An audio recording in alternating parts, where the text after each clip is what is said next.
Uno, y... Ante todo, muy buenas tardes. En esta oportunidad vamos a hablar respecto al proyecto de hidrovía amazónica. En mi caso voy a exponer respecto a la descripción del proyecto. El proyecto de hidrovía amazónica forma parte de un proyecto de integración infraestructural regional sudamericano, llamado IRSA, cuya iniciativa fue creada en el año 2000. Este proyecto pretendió mejorar la infraestructura de América Latina con proyectos de gran envergadura en el sector transportes, energía y sobre todo telecomunicaciones. En el caso de la hidrovía, es a partir del año 2013 que empieza a tener mayor movimiento y se manda a la agencia de inversión para que éste empiece a diseñarlo como una asociación público-privada. Posterior a ello, se empiezan a hacer estudios de factibilidad con estudios de navegación en el año 2004. Este proyecto de hidrovía amazónica consiste esencialmente en establecer un sistema capaz de desarrollar, gestionar, mantener las condiciones navegables en los ríos Marañón, Huallaga, Ucayali y Amazonas los 365 días del año, las 24 horas del día. Es decir, lo que se busca es tener un sistema durante todo el tiempo necesario. Y para que se pueda lograr este objetivo, el concesionario debió elaborar un estudio definitivo de ingeniería, un estudio de impacto ambiental y una estrategia de manejo ambiental, que previamente al inicio de obras debe ser aprobado por el concesionario, en este caso el Estado peruano. Para ello, el concesionario deberá ejecutar obras necesarias a efectos de prestar el servicio estándar, que incluye las siguientes actividades. Esas son las más importantes, cabe rescatar. Provisionar un canal de navegación de acuerdo a las condiciones establecidas en el contrato de concesión, a través del dragado. El dragado es un proceso relacionado a la ingeniería que consiste en inmiscuirse en las aguas del mar a efectos de poder lograr caminos. Es un término más complejo que más adelante lo van a explicar. En zonas de profundidad insuficiente denominada malos pasos. Provisión de información para la navegación mediante información digital cargable en un GPS. Es decir, que toda la logística esté canalizada, esté sistematizada a través de un sistema satelital de GPS. Provisión de un canal de navegación libre de quirumas, o también llamados troncos. Provisión de información de niveles de agua, mediante un sistema de captura y registro de niveles de agua en una red de estaciones limnimétricas automáticas instaladas en la red hidrovía amazónica. Ahora bien, la empresa concesionaria es la empresa Cohidro, concesionaria hidrovía amazónica Sociedad Anónima. En la página web de cohidro.com.p señala que este proyecto es una iniciativa del Estado peruano que es considerada de interés nacional, dado la necesidad de promover una navegabilidad segura y permanente en la Amazonía peruana, a través de 4 principales ríos, como ya lo hemos mencionado: Amazonas, Huallaga, Marañón y Ucayali. De esta manera se busca promover el desarrollo en la Amazonía peruana, facilitando mejores condiciones para el transporte fluvial. Ahora bien, la hidrovía amazónica tiene una extensión de 2.687 kilómetros a lo largo de los 4 principales ríos mencionados, lo cual es súper estratégico, dado que esta zona se encuentra en la parte eje meridional Amazonas, que aparte de unir departamentos como Piura hasta Loreto, también integra países como el Perú, obviamente, Ecuador, Colombia y Brasil. Asimismo, es necesario mencionar que los beneficios de esta hidrovía amazónica son muchísimos, pero los más principales son la navegabilidad segura y eficiente, dado que tiene que estar 100% operativo las 24 horas del día, los 365 días del año. El desarrollo económico y social, dado que va a lograr integración nacional y aumento del comercio entre países como Colombia, Ecuador y Brasil. Además de ello, un desarrollo económico en la selva peruana. Reducción de costos, dado que el transporte fluvial es el más eficaz en la selva peruana y va a mejorar la operación de las embarcaciones, así como un aumento de capacidad de carga durante todo el año. También una reducción en el tiempo de viaje, dado que va a generar disminución de pérdidas en los productos perecibles y se va a lograr un menor tiempo y para lograr transportar mayor cantidad. Así también como va a reducir la posibilidad de accidentes y va a precautelar la seguridad de las personas, también como de las comunidades que se encuentran viviendo ahí. Como ya hemos mencionado también, uno de los más resaltantes es un sistema integral GPS, ¿no? Que toda esta hidrovía esté mapeado a través del sistema GPS, lo cual va a generar mayores condiciones de control en la navegación y una información actualizada 24/7 de las actividades y servicios que se realizarán en la hidrovía. Asimismo, uno de los principales beneficios es también que va a potenciar una actuación de las instituciones públicas para un trabajo conjunto con la Amazonía, lo cual está íntimamente relacionado con el desarrollo social y económico. Muchísimas gracias.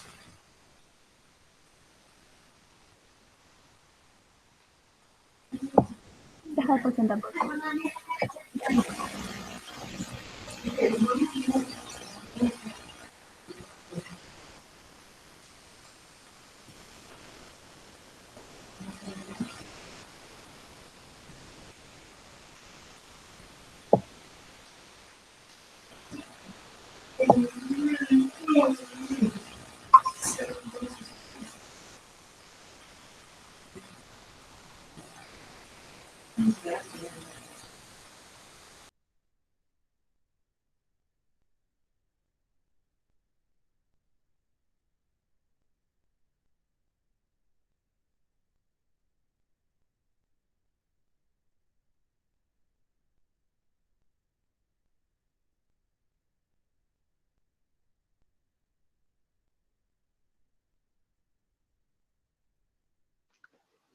Bien, a continuación voy a explicar cuáles son las principales observaciones del MTC en el proyecto Hidrovía Amazónica. En primer lugar, bueno, una de las observaciones del MTC es la identificación de impactos sin sustento suficiente, ¿no? Por otro lado, también señala que se debe considerar a la población directamente afectada. Y esto va en relación con el tema de reestructurar el proceso de limpieza de quirumas, el cual se debe incluir un estudio previo sobre su importancia para las comunidades nativas. Esto bueno, va relacionado también con el tema de la consulta previa, ¿no? Se sabe que en el 2015 se implementó la consulta previa para este proyecto y se había acordado que para la elaboración del estudio de impacto ambiental se tenía que tomar en cuenta la cosmovisión indígena, ¿no? Entonces, es por ello que el MTC concluye que se debe considerar a la población directamente afectada. Por otro lado, también es una observación importante que debe haber una estrategia de manejo ambiental mínima, ¿no? Toda vez que, por ejemplo, no se habrían presentado ni se habría descrito la traza del canal de navegación, ¿no? En el proyecto, la traza del canal de navegación, mejor dicho, se refiere al conducto abierto por el cual circula el agua, ¿no? Entonces es importante, señala el MTC, que se describa y que se presente cuál será esa traza. Esto también advierte de que no hay un buen manejo ambiental, ¿no? Porque la traza del canal por donde va a circular el agua probablemente a raíz del dragado conlleve o traiga residuos que contaminen a la población o a las especies habitantes del río, ¿no? O de los ríos. Otra observación también es, bueno, señala el MTC que debería haber un replanteamiento de vigilancia, ya mi compañera lo va a explicar más adelante, pero esto quiere decir o recomienda, mejor dicho, el MTC sobre la creación de consejos de vigilancia, ¿no? Para la supervisión del proyecto específicamente.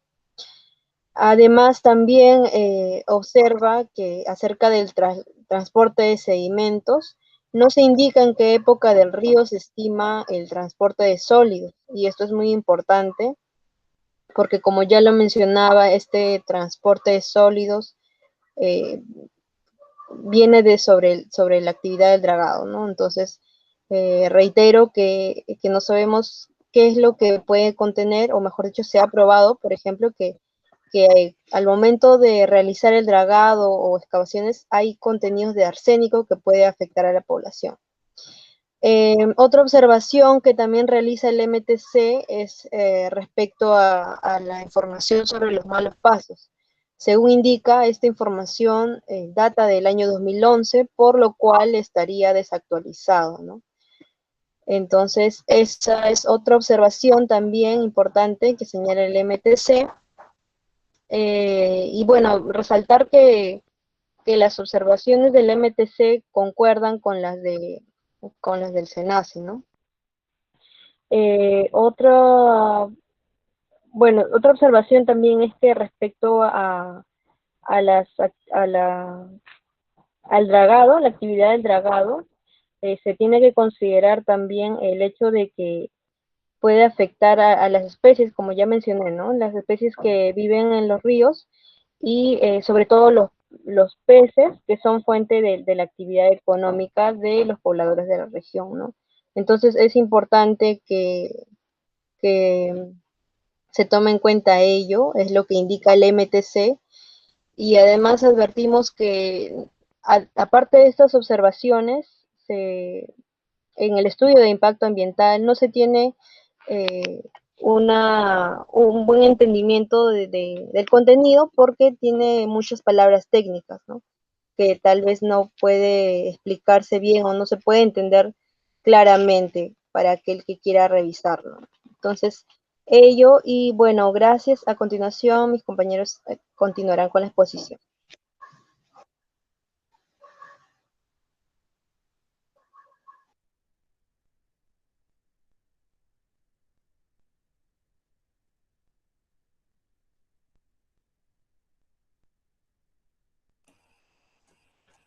Muy buenas tardes.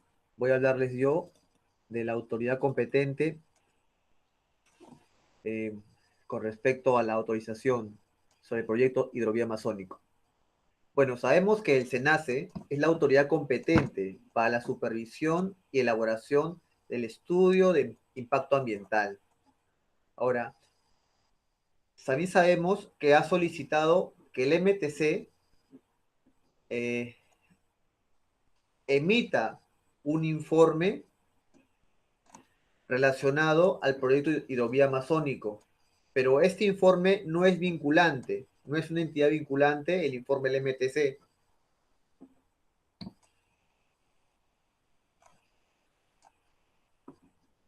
La otra diapositiva, por favor.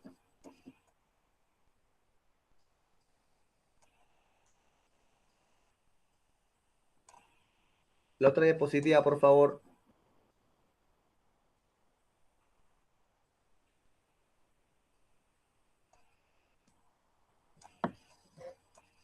La otra diapositiva, por favor.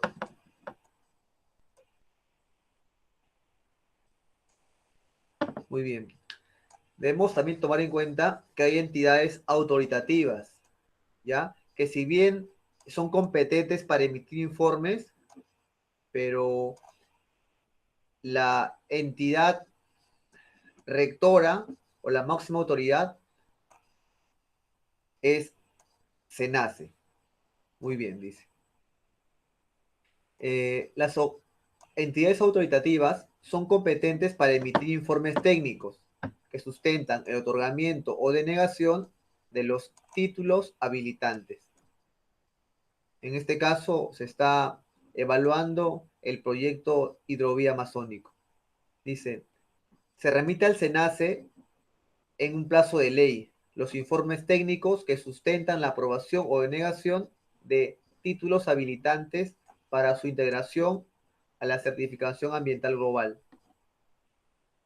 Después también se habla de adecuarse en términos tecnológicos, normativos y administrativos a la certificación ambiental global. Después también estas entidades autoritativas emiten lineamientos internos para asegurar la elaboración y presentación de los informes técnicos. dentro de los plazos establecidos para el proceso de la certificación ambiental global. Después también se solicita al SENACE medidas para que puedan mejorar la continuación de esa certificación.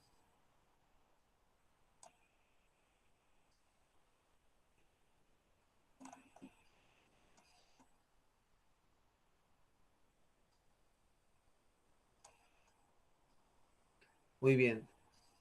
Como grupo hemos establecido que la única opinión vinculante o definitiva con respecto al proyecto hidrovía amazónico es la opinión del SENACE.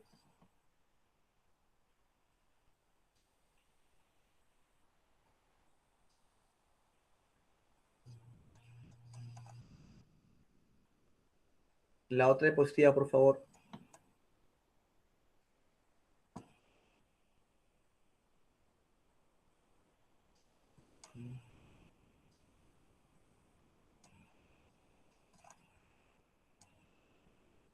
Bueno, como conclusión de esto, la entidad competente y vinculante y la opinión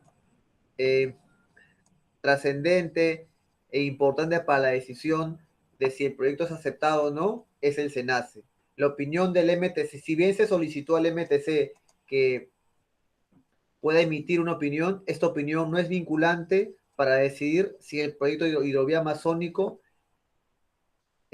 procede o no. Muy bien, ahora daré paso a mi compañera que seguirá con la exposición.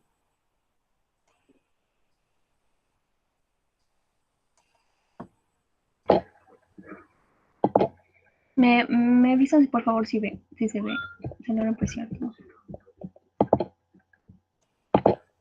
Se ve.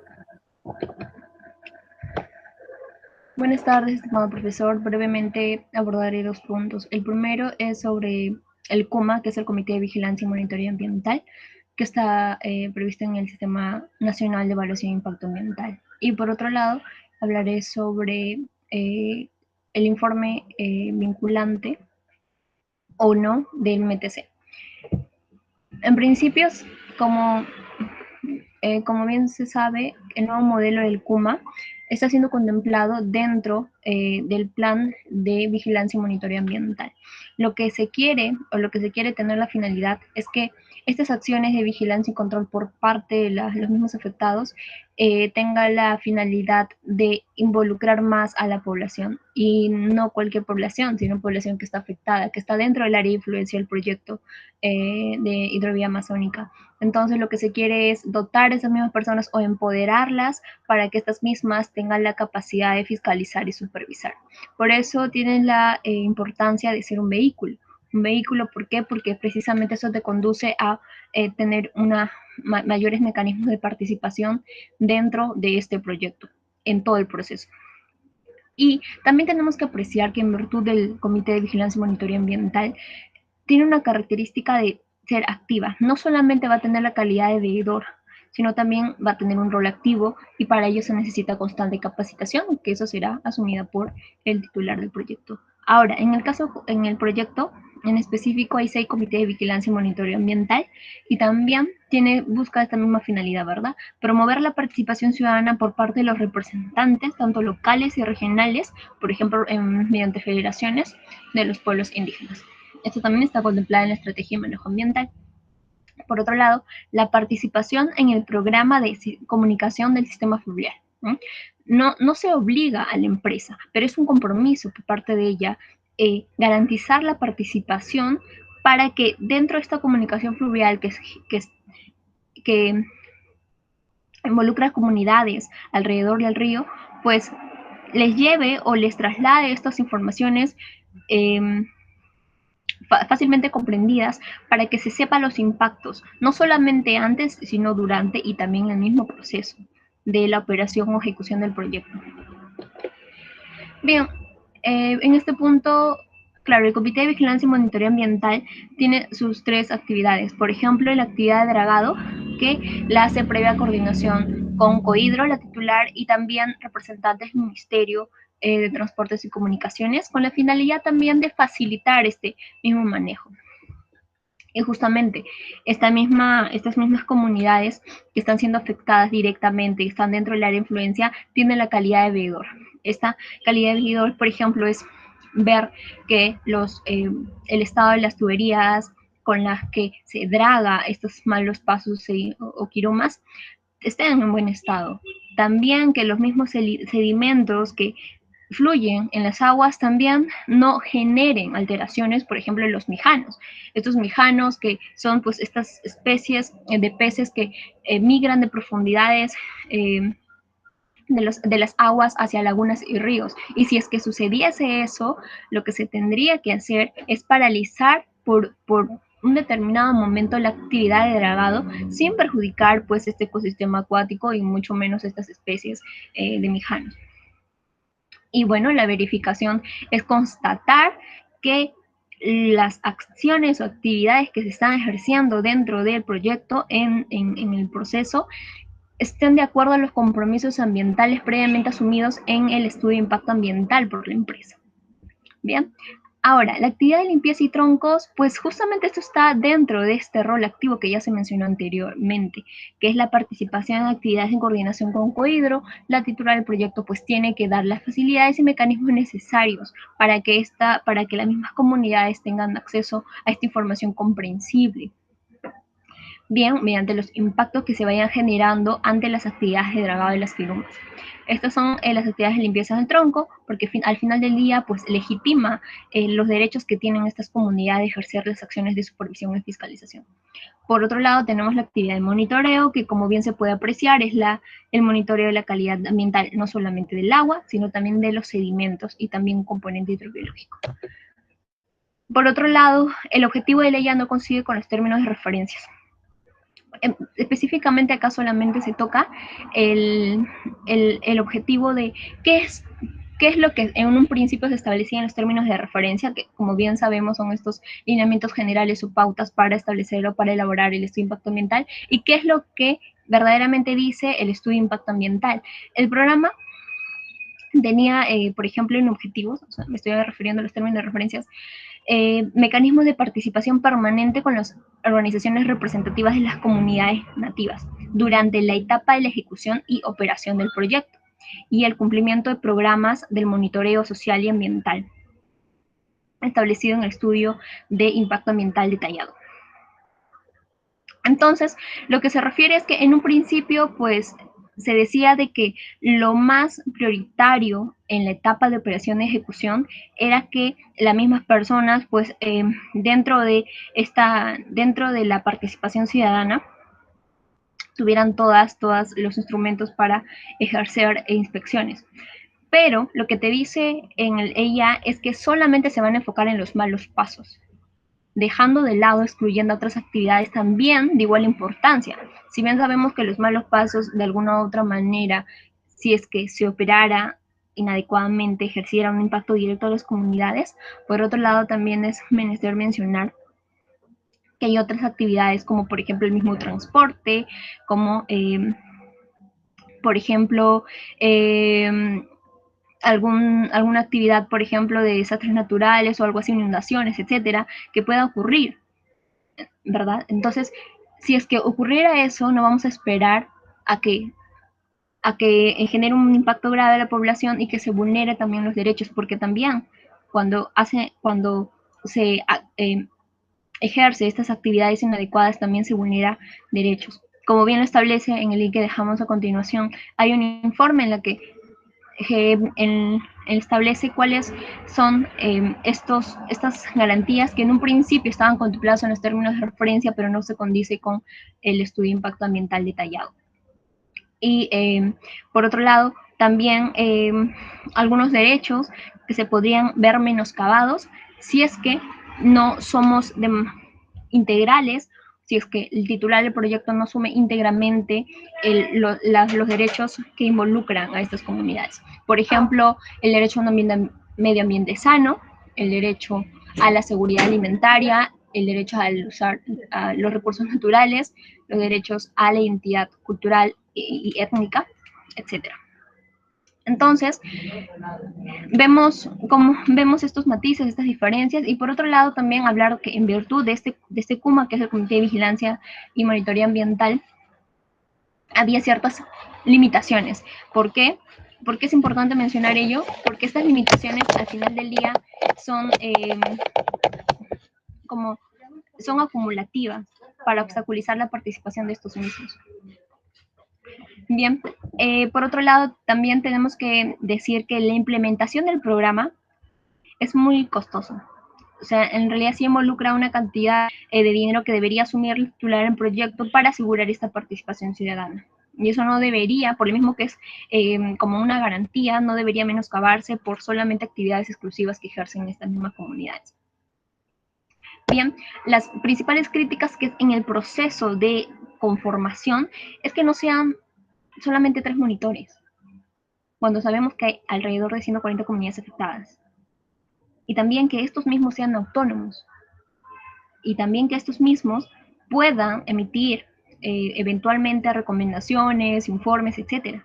Que también estas mismas comunidades, por ejemplo, tengan este manual de registros de cuántas visitas están haciendo las comunidades, el registro de realmente el dragado y todo ello, ¿no?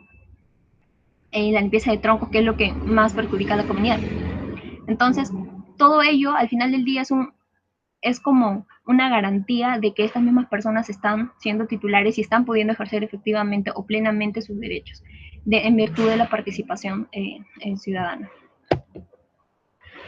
Y bueno, como les mencionaba, es el proyecto en general, el plan de vigilancia y monitoreo ambiental como está contemplado en el estudio de impacto ambiental, pues Cohidro sí está como, bueno, en el papel, asumiendo más o menos de 522.000 soles, algo así, o millones de soles, en ese ejercicio, porque sabemos que son 140 comunidades, las capacitaciones y todo ello. Por eso, acá bien menciona que el comité deberá ser formado antes del inicio de la obra. No tendría sentido que en pleno proceso recién se les ponga a capacitar a las personas, cuando sabemos de que eso de alguna otra manera está limitando y no garantizando verdaderamente la participación en el debido momento. Y bueno, pasando a las opiniones técnicas y vinculantes y no vinculantes, sabemos en principio de que las opiniones en las cuales deberían ser obligatorias para SENACE, sin las cuales no se podría aprobar un estudio de impacto ambiental, por el mismo hecho de que son obligatorias, es la entidad de CERNAM y el ANA. Entonces, este proceso, por ejemplo, de evaluación ambiental en este proyecto específico, considera también la participación de estas instituciones. ¿Por qué? Porque para el sector transportes, pues también estas entidades tienen una opinión vinculante al respecto. Y bueno, en el caso específico, ¿qué papel figura el Ministerio de Transportes y Comunicaciones? Pues como bien se puede apreciar, es la autoridad sectorial, tanto nacional, que es una autoridad ambiental en materia de gestión ambiental. Y también en virtud de esa función promueve políticas en materia socioambiental con el fin también de asegurar la sostenibilidad de las actividades de infraestructura y también de servicio de transporte. Y justamente actualmente la dirección tiene competencias también o un brazo para fiscalizar y supervisar ambientalmente sin perjuicio de que eventualmente haya procesos de transparencia según lo le convenga. Bueno, eso es todo, profesor. Gracias por su tiempo.